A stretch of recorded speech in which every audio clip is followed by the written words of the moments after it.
Alright.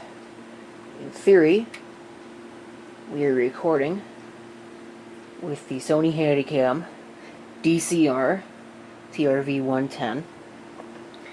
This is after getting the treatment with the cleaning tape.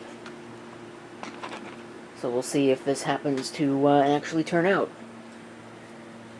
I'm using 12-bit audio as opposed to 16, because I know when I had it in 16 before, it was completely unwatchable, and when I did 12, it was usable, but still not great. So we're just going to go ahead and give it another try, and demonstrate the camera while we're at it. Here's the zoom. It does have a couple of different faders. You saw the regular fader there. Here's the mosaic.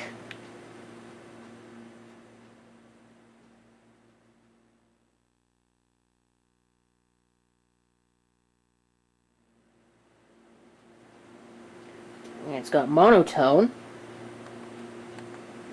There's one more, there's overlap, but I believe that is based on what you've last recorded.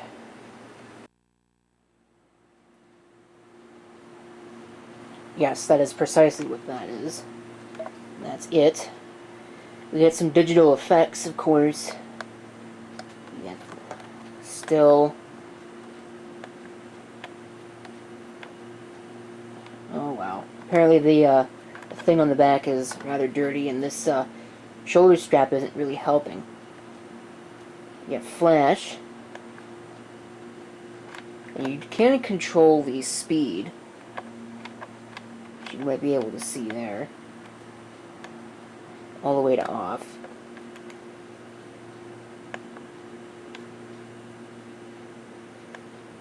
Oh, I just enabled flash again. I want the luminance, which is pretty cool. You can change the various aspects of it. Make things more or less visible, which is very neat. There is a trail effect.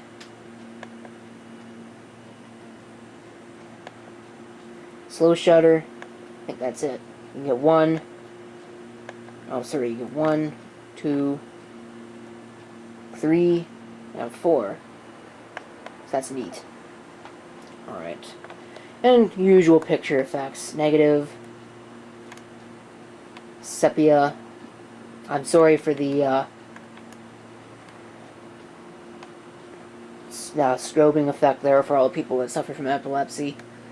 Black and white, solarize, slim and stretch, and mosaic. I think there's a pastel in there as well. Yes, there is.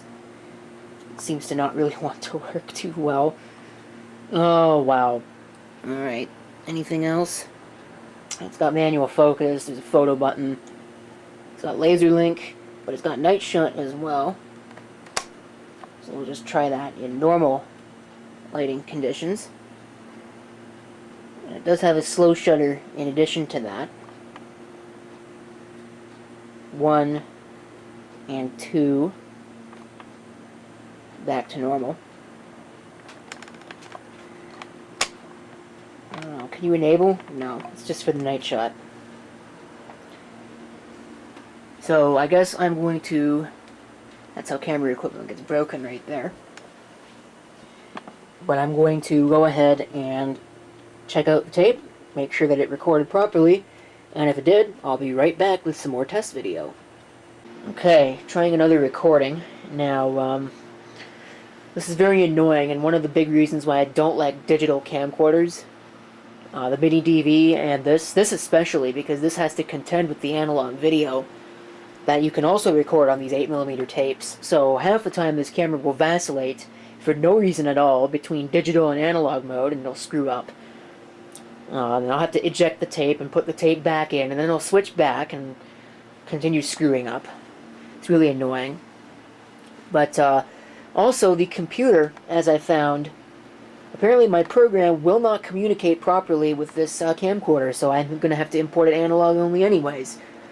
It's a shame I can't force this camera to record in high 8 mode or Video 8 mode as opposed to Digital 8, but I can't. Go ahead and we'll turn on night shot. You know, a little bit of a darker situation. Go ahead and turn it off. And I guess we can continue our exploration. Well, continue our night shot testing. Wow, that really makes it reflective.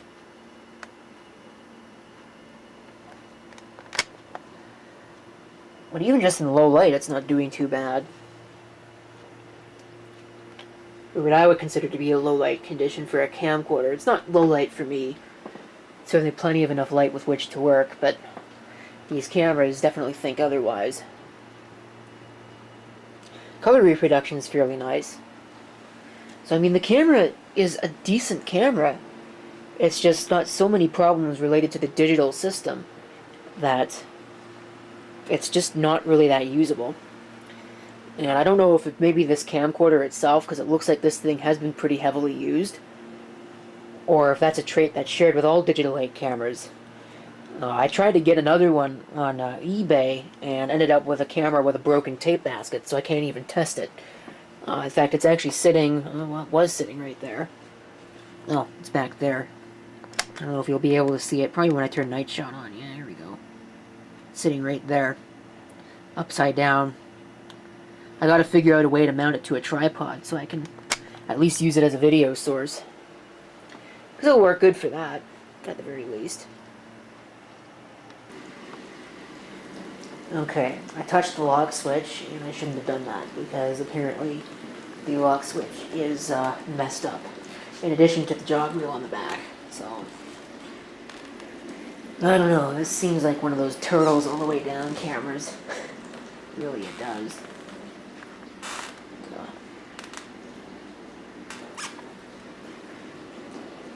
Move somewhere where it's a little quieter, you might be able to hear the tape mechanism a little better. Just how loud it is.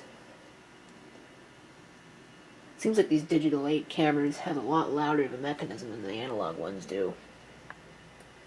I don't know why that is.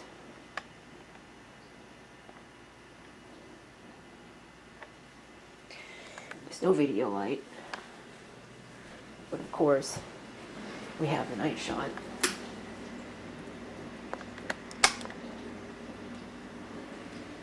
Which lights things up very nicely.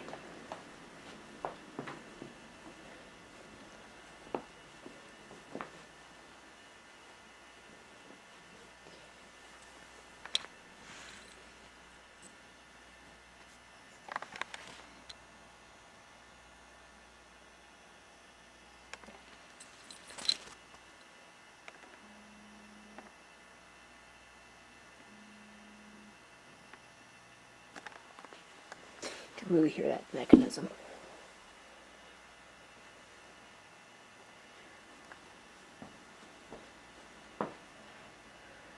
Night shot works really well though. Look at that.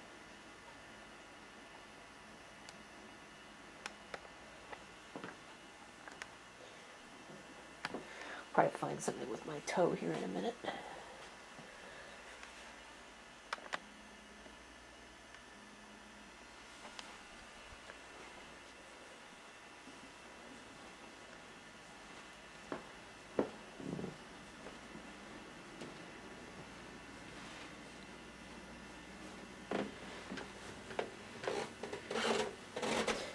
Stairs that creak it down as they do.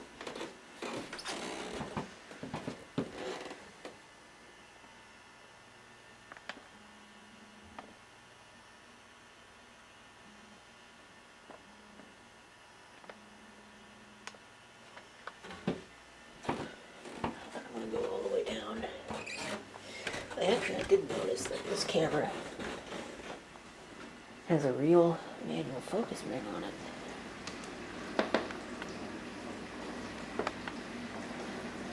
This is as bright as it will get. It works pretty well. It just ghosts like crazy. You see my mess that I need to clean up. And I think that's that.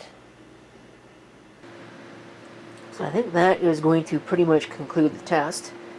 So I will now go ahead and switch over to this camera here and give you a demonstration. Or not so much a demonstration, but I will show you this camera that I am using to record right now. So I will be right back, thanks to the magic of video editing, since I am not going to be putting analog video on this tape.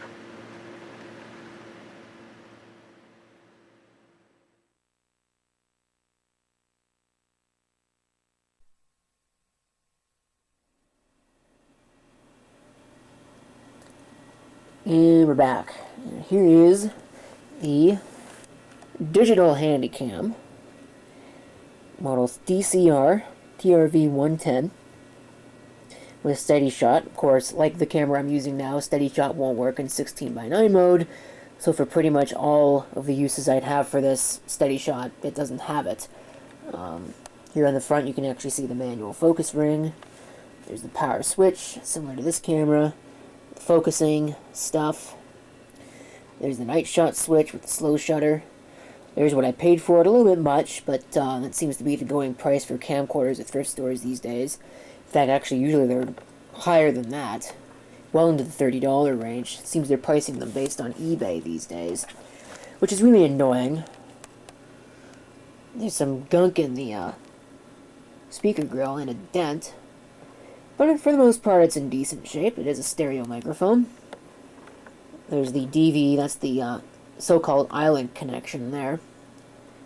There is no video light, but you do get a hot shoe, so you could add your own light if you really wanted to. Microphone and headphone jacks. And here are the analog inputs and outputs. The S-video port actually supports the ID2 copyright, or content ID, content labeling system. There's tape baskets, pretty typical control layout. Takes lithium L series batteries, which is pretty typical of cameras of this vintage. Here's your viewfinder. It is a black and white, I believe it's an LCD. I don't think it's a CRT. Battery release. It sticks out quite a fair bit from the camera. Quite a bit more than this one does. And there's some more controls there. I don't think turning on the laser link is really going to help me too much. It helped a little. Of course, I don't have the luxury of night shot with this particular camera, so we'll turn that off to not sap the battery. We'll come in here, we'll go ahead and we'll open up the LCD to reveal more controls. This one does not do date and time overlay like the analog cameras do, which is a little disappointing, but I think all Digital8 cameras are like that. You get your speaker, and your place for the battery. There's your various effects, menu, and the jog wheel on the back, which is very dirty. Doesn't seem to work very well. Same deal with the lock standby switch. Very dirty, so I'm probably going to have to invest in some deoxit and clean those up. But anyway, that's pretty much it for the camcorder. It's just too bad that I wish there was a way that you could force it to only play back in digital mode or to record an analog to the tape. Since, I mean, I could probably finagle with it a little bit and get the DV to work with the computer, but at least for now, it's just analog. That's how I imported this video. But in addition to that, I think on that tape, and I don't know how this is possible because it's a brand new tape I've never used before, except in this camcorder. I think there is a 1 second thing at the very beginning of the tape that this thing thinks is analog, so it'll shift over into analog recording mode or analog playback mode, and that messes the whole thing up. So I think what I'm going to have to do is I'm going to have to let this thing sit and record a digital signal to the whole tape, and then overwrite bits and pieces of it. But I don't want to do that because I don't want to, wear down a tape unnecessarily like that. 360 times digital zoom, of course that's useless. I don't know how much optical zoom you get. 20 times. So, not too bad. I think pretty similar to this camera. Well, actually no, this camera says you get 30 times digital zoom. I don't know how much optical, I'll have to tell you in the video description, or as a title, but I think that's going to do it. So thank you for watching. If you have any comments, feel free to leave them down below. And this is CP666 signing off, and hope to see you next time. Till then.